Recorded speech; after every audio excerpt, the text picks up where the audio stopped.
어제 서울에는 눈이 왔습니다. 그런데 국내 증시도 차갑게 얼어붙는 흐름을 기록했는데요. 코스피와 코스닥 일제히 2% 넘는 약세를 기록했는데 외국인 투자자들의 거래 대금이 대거로 빠져나가면서 국내 증시 크게 흔들렸습니다. 지정학적인 리스크까지 불거지고 있고 이 북한의 도발로 인해서 투자 심리가 위축되고 있는 가운데 거래 대금은 어느 쪽으로 많이 몰렸을지 코스피와 코스닥 함께 알아보도록 하겠습니다. 먼저 코스피 시장부터 살펴보시죠. 네, 코스피에서 거래 대금이 많이 몰렸던 5가지 종목군들 보실 수가 있는데요. 전 삼성전자 그리고 SK하이닉스 같은 반도체 투톱 어제 거래 대금이 많이 몰렸습니다만 빠져나가는 흐름이 크게 포착이 됐고요. 삼성전자가 2.2% 하락한 7만 1,000원을 터치한 가운데 SK하이닉스도 0.83% 하락한 13만 1,000원의 종가를 기록했습니다. 사실 이 반도체 투톱 같은 경우에는 지난해 12월에 굉장히 급등하는 모습을 나타내줬던 그러한 반도체 섹터입니다. 특히나 삼성전자 같은 경우에는 7만 9천 원 후반 부근까지 올라가면서 12월에는 8만 원 선을 눈앞에 두고 투자자들의 기대 심리를 많이 높였던 종목인데요. 하지만 1월 들어서면서부터는 삼성전자의 주가가 계속해서 하락하는 흐름을 나타냈고 어제 결국에는 이렇게 7만 1,000원까지 내려앉으면서 12월에 올랐었던 상승분을 거의 다 내어주는 모습으로 거래를 마쳤습니다. SK하이닉스도 마찬가지로 이제는 13만 1,000원까지 밀려 내려가면서 13만 원 초반 부근에 간당간당하게 있습니다. 우선 미국에서는 화요일 미국 증시에서 3대 주요 지수가 일제히 하락했음에도 불구하고 대표적인 반도체 종목군들이 견조한 주가 흐름을 나타내줬었는데요. 화요일 미국 증시에서 AMD 같은 경우 8% 넘게 급등했었고요. 엔비디아도 3% 오르는 등 이 기술주 중에서 반도체 종목들 나름대로 선방하는 흐름을 가져갔습니다. 그런데 어제 장중에는 경제지표, 중국의 경제지표가 부진하게 나오면서 중국의 영향을 많이 받는 SK하이닉스 그리고 삼성전자가 일제히 하락하며 거래를 마친 건데요. 중국 국가통계국은 이날 지난해 4분기 GDP가 전년 동기 대비 5.2% 증가했다고 밝혔습니다. 이는 시장의 예상치였던 5.3%보다 낮은 수준이기 때문에 이 중국의 경제 성장률이 더디게 회복이 되고 있다라는 우려감을 지금 내비추고 있는 상황이고요. 이러한 점에서 SK하이닉스 그리고 삼성전자는 하락하는 모습으로 거래를 마쳤습니다. 어제 그리고 코스피 시장에서는 해운주들 다시 한번 관심을 받았고요. 대한해운이 17.82%, 흥하해운이 5.32%의 상승률을 나타냈습니다. 마지막으로 한미사이언스 같은 경우에는 어제 급락하며 마무리 지었는데 11.3% 내린 49,850원을 터치했습니다. 이번에 인수, M&A 소식과 관련해서 급등을 했고 또 상한가까지 터치했던 종목인데요. 어제는 차익 매물이 나갔다는 점 고려해보셔야겠습니다. 네, 이어서 코스닥 시장 살펴보겠습니다. 코스닥 시장에서도 거래 대금이 많이 몰렸던 5가지 종목군들인데요. 가장 상단에는 빅텍이 있고요. 빅텍이 어제 22% 가까이 상승했습니다. 또 아래로 보시면 에브리봇이 17.01% 오른 18,300원의 종가를 기록했는데요. 이 로봇 관련 종목들은 그 안에서도 순환매가 빠르게 돌고 있습니다. 최근에 삼성전자가 봇핏을 출시를 한다. 웨어러블 로봇인 봇핏을 출시를 한다라는 소식에 로봇 종목들 쪽으로 기대 심리가 높아졌는데요. 저번에는 인탑스가 주가가 견조하게 올랐는데 어제는 인탑스가 내리고 에브리봇이 오르는 등 그 안에서 이렇게 순환매가 빠르게 돌고 있습니다. 에브리봇은 어제 17% 넘게 오른 가운데 그 전에 올랐었던 인탑스 같은 경우에는 차익 매물이 빠져나가면서 6.96% 내린 35,400원을 기록했습니다. 마지막으로 2차전지 소재 종목 내에서는 LNF 조정받았고요. 제주반도체도 3.56% 하락한 21,650원의 종가를 기록했습니다. 네, 이렇게 코스피와 코스닥에서 거래 대금이 많이 몰렸던 5가지 종목군들 각각 살펴봤는데요. 이 안에서 특징 종목들 조금 더 자세하게 살펴보겠습니다. 첫 번째 특징주 살펴보시죠. 해운주들 보도록 할 텐데요. 대한해운이 어제 17% 넘는 강세를 기록했다는 점 짚어드렸고요. 흥하해운도 5%대 강세 기록하면서 4,455원을 기록했습니다. 홍해에서는 예멘 후티 반군의 상선 공격과 이에 대한 미국의 반격이 격화가 되면서 지정학적인 리스크는 나날이 더 깊어지고 있습니다. 현지 시간 16일 미군이 예멘 지역에서 후티 반군의 군사시설을 공급하는 흐름이 나타나기도 했는데요. 이번이 세 번째 있었던 그러한 공습이었습니다. 또 미국 같은 경우 해군이 홍해에서 민간 상선 공격을 시작된 이후 처음으로 이란이 공급하고 있는 신형 재래식 무기를 압수했다는 소식까지 전해졌고요. 또 홍해 남쪽 예멘 앞바다에서 그리스 화물선이 미사일 한 발에 맞았다는 소식까지 전해지면서 이 홍해 지역을 향한 불안감은 더욱더 높아지고 있습니다. 이에 조 바이든 미국 행정부는 후티 반군을 테러 단체로 재지정할 예정이라고 밝히면서 이 미국 측에서도 강하게 대응하는 모습이 나타나고 있는데요. 긴장감은 더욱더 높아지고 있습니다. 이렇게 주요 무역로로 꼽히고 있는 홍해 지역에서 항행의 위험이 커지면서 물류비와 해상 운임이 높아질 것이라는 전망이 시장을 흔들고 있는 건데요. 홍해 해협 운항 중단 사태가 장기화될 경우 중동과 유럽행 해상 운임료 인상이 예상이 되고 있는 가운데 지난 12일 상하이 컨테이너 운임 지수는 지난 5일 대비 16.31% 급등하는 흐름을 나타내기도 했습니다. 그리고 지난해 12월 1일과 비교했을 때는 약 2배 넘게 급등한 수준이기 때문에 이 물류비라든지 해상 운임 비용에 대한 우려감도 커지고 있는 상황 속에서 이렇게 해운주들 쪽으로는 반사 수혜가 예상이 된다는 분석과 함께 해운주들 연일로 강세를 기록하고 있습니다. 네, 이어서 다음 특징 종목 확인해 보겠습니다. 다음 특징주로는 방산 섹터 내에서 빅텍을 살펴볼 텐데요. 최근에 지정학적인 리스크가 홍해뿐만이 아닙니다. 우리나라 한반도에서는 남북 간의 갈등이 더욱더 고조가 되는 양상이 나타나고 있는데 따라서 방산주들 쪽으로 매수세가 큰 폭으로 들어왔고요. 빅텍이 어제 21% 넘는 강세를 기록하며 6,900원의 종가를 기록했습니다. 김정은은 헌법에서 자주, 평화통일, 민족대단결과 같은 표현을 삭제하고 한국을 철두철미 제1의 적대국, 불변의 주적으로 간주하도록 교육한다는 내용을 반영해야 한다라고 지적을 했습니다. 이러한 부분들이 지금 남북 간의 갈등을 더욱더 키우고 있는 것으로 보이는데요. 앞서 북한은 지난 5일부터 7일까지 4흘 연속으로 이 서북 도서 북방 일대에서 9.19 남북 군사합의에 따른 해상 완충구역 등을 향해 방사포와 야포 등을 300발 넘게 발사하는 모습을 나타내기도 했는데요. 또 10일에는 대한민국 족속들은 우리의 주적이라며 대한민국을 완전히 초토화해버릴 것이라는 등 이러한 강력한 발언을 제시했습니다. 여기에 우리나라 윤석열 대통령도 강하게 나갔는데요. 이렇게 북한의 도발 수위가 거세지면서 윤석열 대통령도 강하게 대응하는 모습을 나타냈습니다. 북한이 도발할 경우 몇 배로 응징하겠다고 경고를 했고요. 그동안 연말연시에 이어졌던 북한의 대남 공세에도 직접적인 언급을 자제했었던 윤석열 대통령이 이번에는 북한의 이딴 공세를 국론 분열을 위한 정치 도발로 규정을 하겠다고 말을 하고 또 응징하겠다고 강력하게 말하면서 우리나라 사이에서도 여러 가지 리스크가 번지고 있습니다. 특히 남북 관계를 적대적 두 국가로 규정한 김정은 북한 국무위원장의 발언에 대해서도 강도 높은 비판을 이어왔는데요.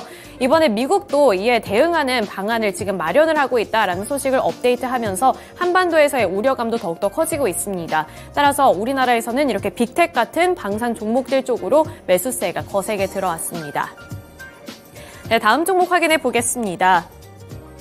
네, 시간의 거래로 넘어가 보도록 하겠습니다. 시간의 거래에서 상승했던 종목군들부터 확인해 볼 텐데요.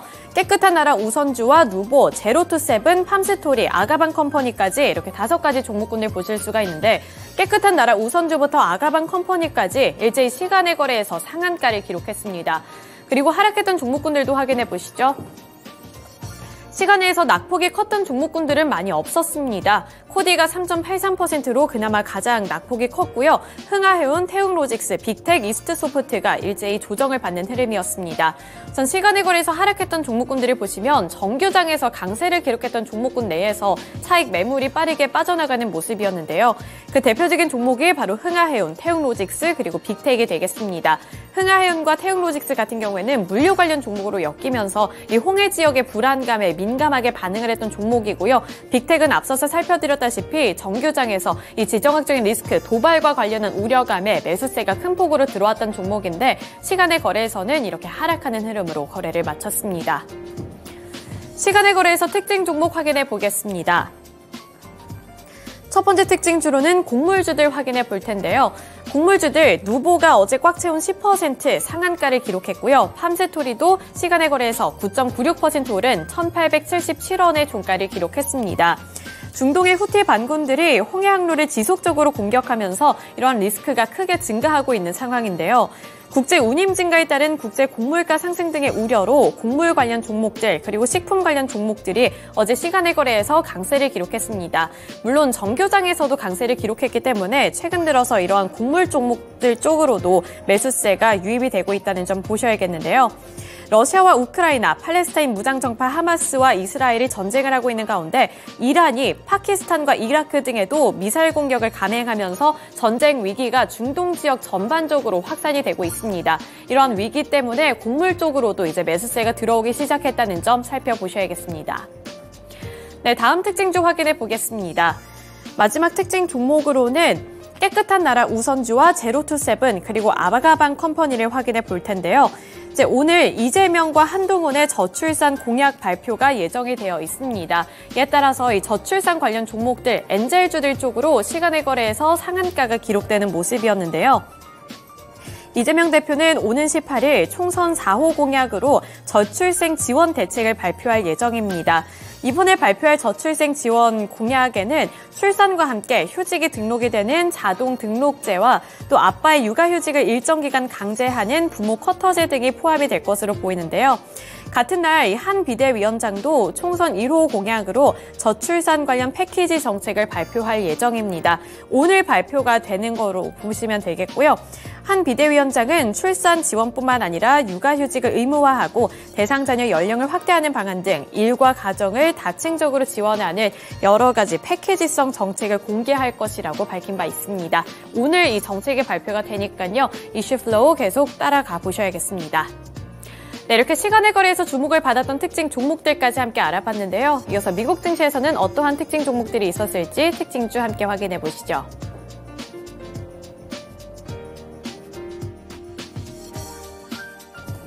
네, 다음으로는 미국 증시 특징 종목들 확인해 보겠습니다. 뉴욕 증시 안 좋았습니다. 결국에는 소매 판매 지표에 대해서 호조세가 나타나게 되면서 생각보다 견고한 경제 지표들이 금리 인하에 대한 기대감을 무너뜨리는 흐름이었는데요. 이에 따라서 세 지수 모두 하락하는 흐름들이 함께 관측되기도 했었고요. 이를 포함해서 좀 애플이라든지 테슬라 관련해서 큰 기업들의 이런 주가 하락이 또 지수에도 안 좋은 영향을 보이기도 했습니다. 그래서 오늘은 첫 번째 종목으로 가장 큰 기업 테슬라를 살펴보시겠습니다. 네, 테슬라 정규장에서 2% 정도의 하락세로 $215 선에서 거래를 마쳤는데요. 테슬라의 주가 최근에 가파르게 하락하고 있습니다. 결국에는 또다시 악재가 불거졌는데요. 일주일 전쯤에 중국에서 테슬라 차량의 가격을 인하한 바가 있었는데 일주일도 채 되지 않아서 지금 독일을 포함해서 유럽 지역에서도 또다시 가격을 인하했다는 소식이 나왔습니다.